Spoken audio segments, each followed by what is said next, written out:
Freedom Convoy organizer Tamara Lich was arrested yet again. She's at the Medicinet Remand Center. Apparently, she was arrested for breaching her bail. To discuss this in more detail is one of our regular contributors and political reporter, Brian Lilley, joining us once again from Toronto. So, Brian, why was Ms. Lich arrested this time? So there's a couple different reports on why, but basically it comes down to breach of recognizance, as the police like to call it, breach of conditions.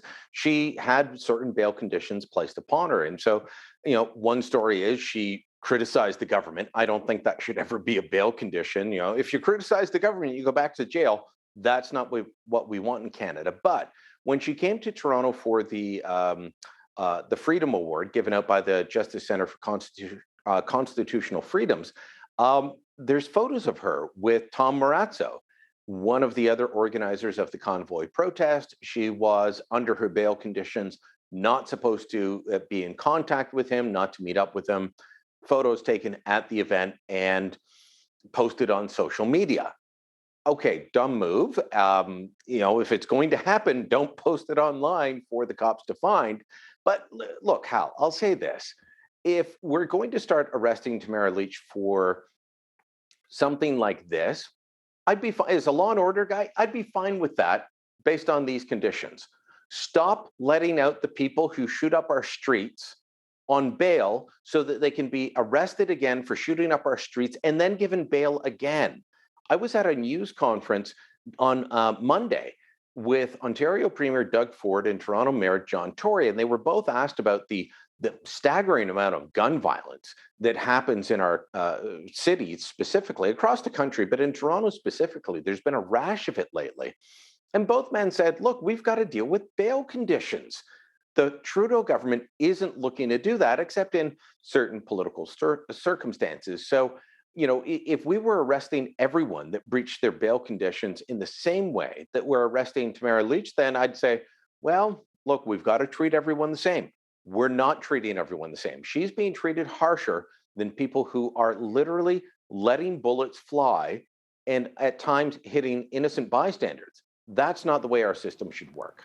Many people believe she's being made an example of, and which is very sad for her and her family. Brian, the judge heading up the inquiry into why the Emergencies Act was invoked has denied the Conservative Party's standing. They had asked to be a recognized group, but the judge turned them down. What reasons did the judge give? So when there's a public inquiry or a trial, groups can ask for standing. They can ask to be a recognized party to the proceedings so that they can make arguments before the judge. Happens all the time in Supreme Court cases where somebody says, well, I have an interest in this issue, therefore I should have standing. And groups are often recognized, and some make complete sense, some don't, but they're still given standing. In this case, the Conservative Party said, we want standing. There are several reasons. We need to hold the government to account. We have been disparaged because of people within our party meeting with people from the convoy before the Emergencies Act was introduced. All of these different reasons, we need to be given standing. Justice Rouleau, who I will point out is, I'm not worried about the fact that at one point he was a Liberal donor, but he was a past Liberal staffer going back decades. He said no. Now, he did cite some precedent, both from Ontario precedent, the Walkerton Commission into tainted water that happened here back in the 90s, but also the Gomery Commission, and said an opposition political party. So in the Walkerton Commission, it was the Ontario NDP wanted standing. They were denied. In the Gomery Commission, it was the Conservatives, or back then the Canadian Alliance, that wanted standing. They were denied. He's citing that and saying, look, there are political considerations, but my issue is not to look after the political considerations. Anything discussed at this could end up being an issue in an election, and I don't want to be involved in the partisan side of that. I kind of understand where he's coming from to a degree, but the Conservative Party of Canada has been disparaged by the government time and again. The government has set up this inquiry to try and prosecute not only the convoy, but the opposition, meaning the Conservatives. So to me, they should be allowed standing before the inquiry. They're not. This just makes me worried that the whole thing is set up not to look at why the government invoked the Emergencies Act, but to prosecute those who were opposed to the government. Prime Minister Justin Trudeau is in Europe right now, Brian. He wrapped up a G7 meeting in Germany after attending a Commonwealth meeting in Rwanda. Now, our Prime Minister was asked about Canadian oil and gas being a big part of the solution for Europe in light of Russia's invasion of Ukraine. And let me guess, Trudeau was a little less than supportive of our energy sector? Yeah, look, you've got French President Emmanuel Macron. I mean, this is a man definitely of the progressive left. And he's saying, we need the oil and gas producers to step up production.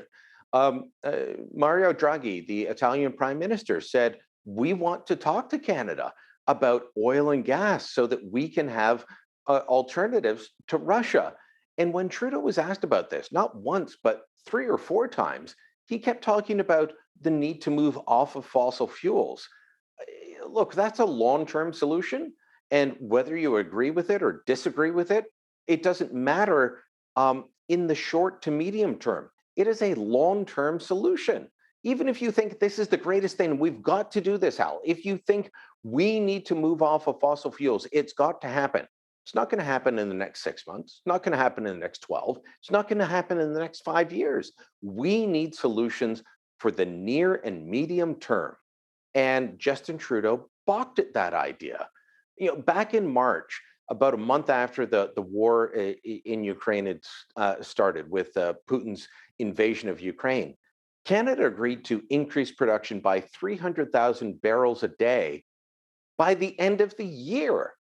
I mean, that's 10 months after the war started. We'll get to 300,000 barrels a day extra. Europe imports 2.3 billion barrels a day of Russian oil. We need to do something. We need to have liquefied natural gas going there. We need to have oil going there. And we're not doing that. Instead, this is a government that continues to do everything they can. And for the people that point out, well, they bought a pipeline, they bought the TMX pipeline or the twinning of it. Well, that's a pipeline that the Parliamentary Budget Office now says is not economically feasible due to government mismanagement.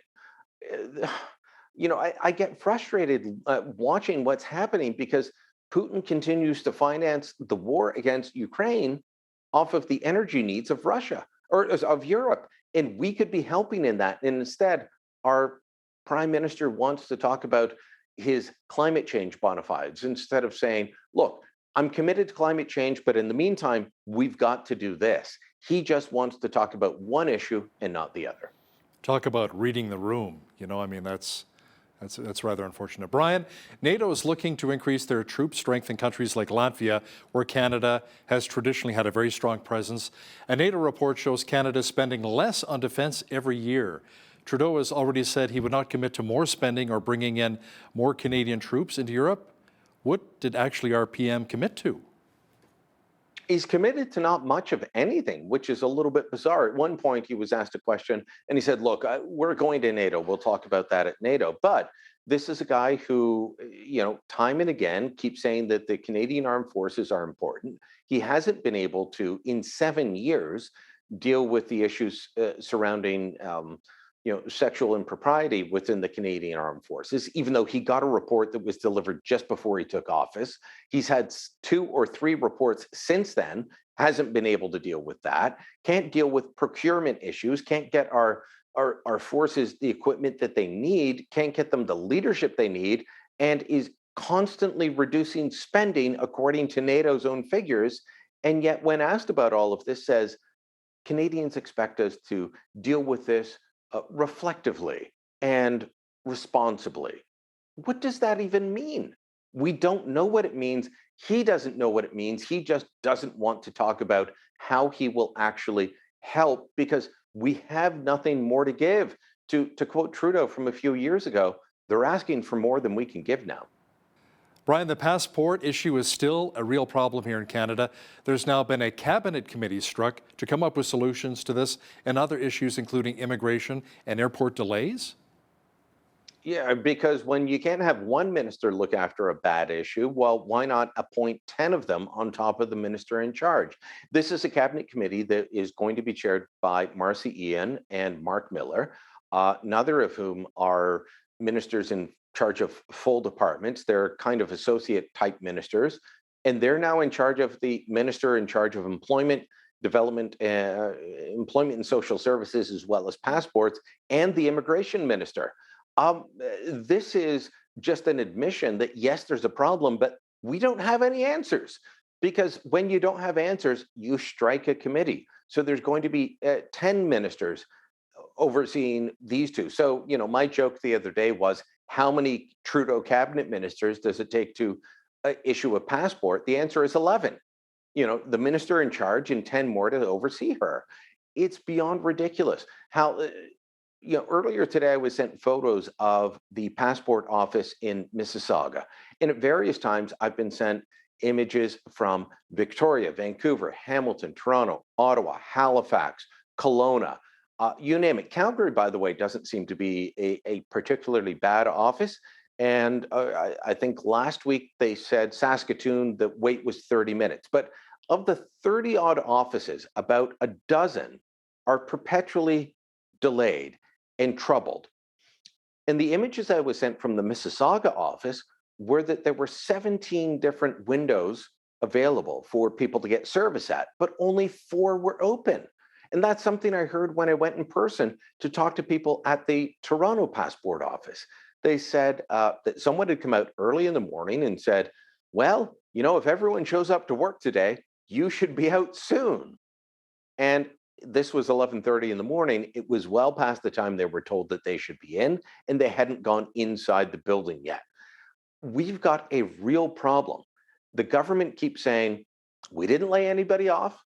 This is not because there is a staffing shortage. This is not because everyone's working from home, because they say, well, only 11% of Passport Canada employees are working from home, and yet they can't get it right.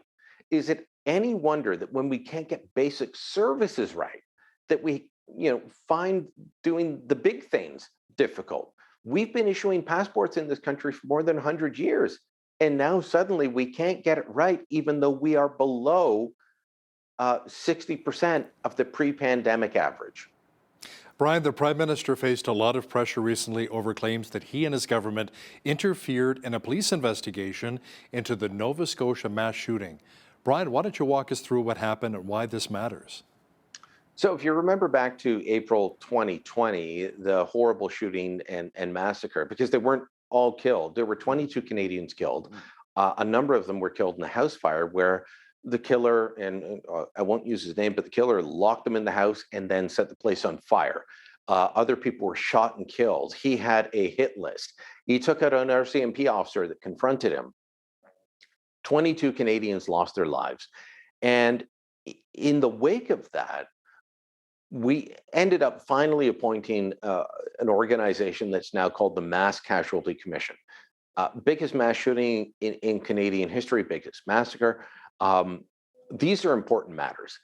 But last week, the commission issued documents that showed in handwritten notes from the superintendent in charge, the public face of the investigation, a guy named Superintendent Darren Campbell, a guy with a stellar reputation with past RCMP commissioners, said that he had been called into a meeting and chastised for not releasing the guns used in that massacre because the government wanted them out in the public. Why?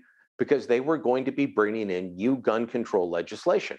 And according to the handwritten notes of Superintendent Campbell, RCMP Commissioner Brenda Lucki said that she had promised the PMO and then Public Safety Minister Bill Blair's office that she would make sure this information was out there to aid with pushing their legislation.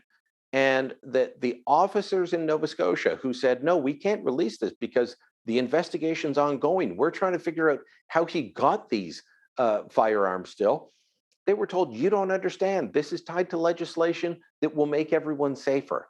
That is political interference, Hal. That is not how our police operations should work in Canada.